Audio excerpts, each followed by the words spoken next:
guys, I'm going to see the view member Taram Cherry. I think I see the vlog near the vlog. I thought that Peggy vlog in that tray have the Akoyangamalu Humalay, whom the Tabak Mating Pam Salina to guide vlogger in a camera and the observe near the Moimanto to the Fijanka Kale, Fijanka Kamado Kamata, we call it the Peshanuk Sanaka and call it Kamano contact with the Matanga, Miam the Hypet. Suggest cut of the me and I'm the Hangam Magani at the Tazosum video number pumps in the video number in the Kanga Mika. This suggests or the Kanja and the vlog. As a Shemjam near the Mayapuna University, has it go again? Look at Gary that go to oh.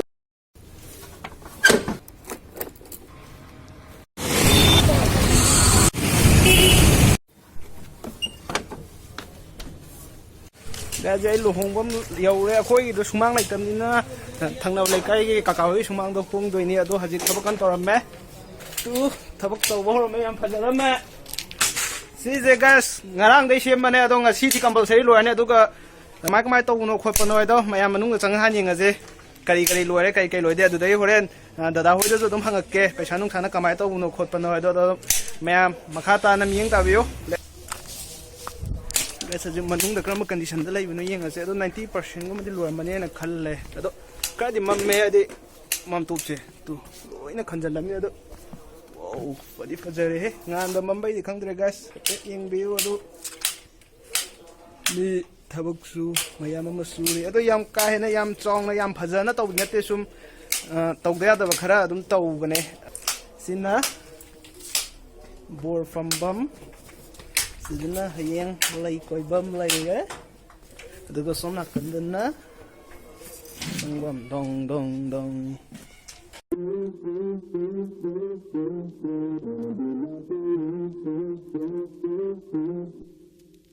It's cold for a summer night. I text you, I'm sorry, I don't mean to bother, but figured I gotta try. And you say you're busy, but I don't believe you, it's keeping me up at night. The way my emotions keep turning around, can keep it inside, no. Here we go, we go, we go, and let the roller coaster ride begin. Here we go, we go, we go. Already told you I won't let you in. Same old story of my life. You run, but I need you in my life.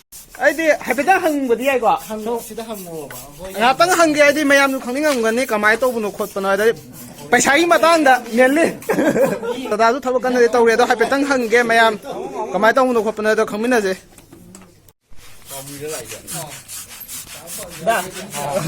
The always see a Kailam good, isn't it? Cry of what? Or crack of Pagia. I know coming by the day, my aunt was coming with the Pasai Matanga. Although the David see the Torana, Queen as he is it. Sikitang, you do it at the Pasai Camu, and the other quite the gate, Pazava quite the gate, you know, quite the Pasayam, the cano, the quite the people in the Cayano, the woman.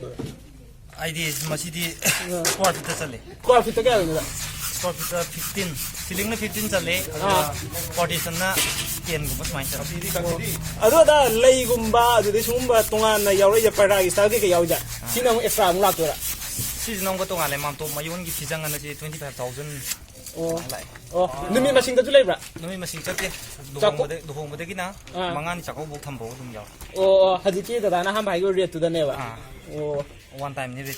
Oh, although Pijan, Mayagi, Red quite a pick on the cat, quite a job on the cabin. Quite polishing any evil. Oh, how would I don't, however? I do not quite declare your condition there. She may that. She's on to do it, I see the camera, the tongue. Oh, she is in fact never. Oh, although the Daway the Pop Honging, I did the Daway number, but lay number, Subas introversion. Oh, although when the number have room, I don't happen again. She video that. The way my emotions keep turning around, can keep it inside, no. Here we go, we go, we go, and let the roller coaster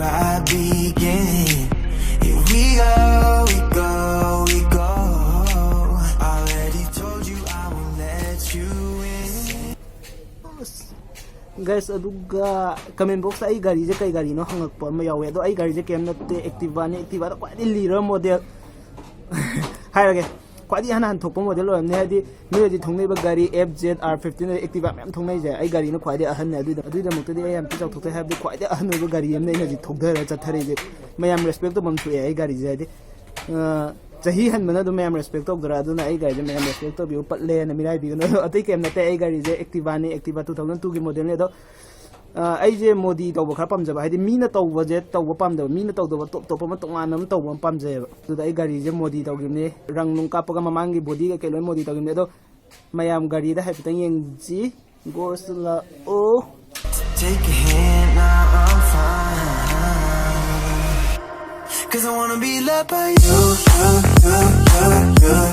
I wanna be loved by you, guys mama guys kurangan tu gitu gue video guys remember amna YouTube kina hydro pui thazat kimne do ai gari gi hajik utpado atai kem natte gari gi lekhom ni ko oli do lekhom ata cham da ba bisagama nu mita cham gi ding asi buk cham da dum tholak pane ado mayam kamdo we gari ena ying bi aduga ai hojje ai gi bite amma modi tawri ado 90% di loi da bai bo mai gi IND fu do da ngai re ade hana udi number lai da IND plate to loi sagai ga nong nong fu da adu tangai re ado photo do hai petang hapchar ke mayam da aduga si gari je kari no haina mayam da comment box sung soi dan haramu ai bite che kari bite no haina si jo Manipur da modi tawbani isana modi tawbani adi wallahi the roller coaster ride begin. 'Cause I wanna be loved by you, I wanna be loved by you, 'cause I wanna be loved by you, Đuổi chứ. Yengo xí bye bye toro. Bye bye.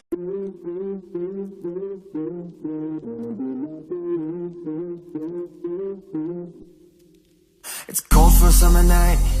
I text you, I'm sorry, I don't mean to bother, but figured I gotta try. And you say you're busy, but I don't believe you, it's keeping me up at night. The way my emotions keep turning around, can keep it inside, no. Here we go, and let the roller coaster ride begin. Here we go, already. Vlog na kaya pang dare ide hangsi hayang haji bo ne mathang da nimi jet ro tal hong mani na do thabang ngang tat pagi mayam chel le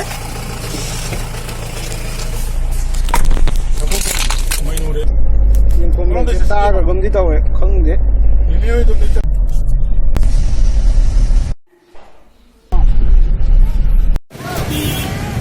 guys program am lai mina amadung cha taw da thing to kare mamjal le ado video jam kai na nambe aro ado phaniam di loi chal le yam ti phajale me do manung gi am ti ying si adi nungda mai thang ka kam phajak no khot pa no ado aduga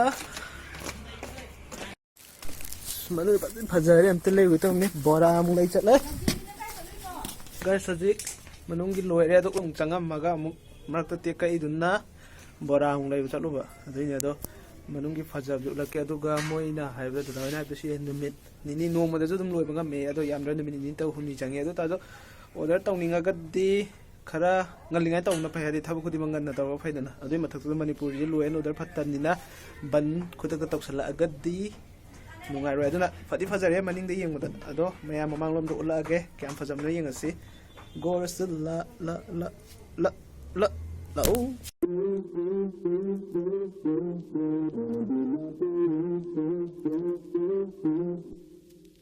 It's cold for a summer night. I text you, I'm sorry, I don't mean to bother, but figured I gotta try. And you say you're busy, but I don't believe you, it's keeping me up at night. The way my emotions keep turning around, can keep it inside, no. Here we go, and let the roller coaster ride begin. Here we go, already told you I won't let you in. So guys, di pung mga makham kasale numit prata re ay nito re tumamame ado hadi sinto dina hayingi photo ka from gumba ke kap chung gumba adu stem dore adu sidi makku namba fangani adu thabak la la chingre adu mayam sida gorsula I wanna be loved by you, cause I wanna be loved by you, I wanna be loved by you, I wanna be loved by you, I wanna be loved by you, cause I wanna be loved by you, I wanna be loved by you, cause I wanna be loved by you. Wish I was a winner, she still wears my heart on her shoulder. I'm a man's killer, but she knew I had nothing left to lose and everything to prove. I just wanna be loved by you, you. Here we go, we go, we go, and let the roller coaster ride begin. Cause I wanna be loved by you, I wanna be loved by you, cause I wanna be loved by you, I wanna be. Hello guys, ini ngasih video sini pakre aku di kange adu tazu paktre na kamenda tara haina haram agade video se delete antok jagi mayam na si video jida unnecessary or agade paktre habi mo comment tara hena la agade video se delete tok jagi ado ngasi da mutu de video se sai ga da lo jare ado ingi shamrak ta kai no ti am haining badi lai bine do kenom hai to ga amanong koro amadum cha taw dai hai to ko gre kari no ji ung thoina hai ra ki ka ta thok thre thoina hai ki na to matam do mayang ngasi ki de kaina si mathang sida ai ki mathang ki vlog la trebu mayang punnamak bye bye sana lai ba kangleipak na yoi for it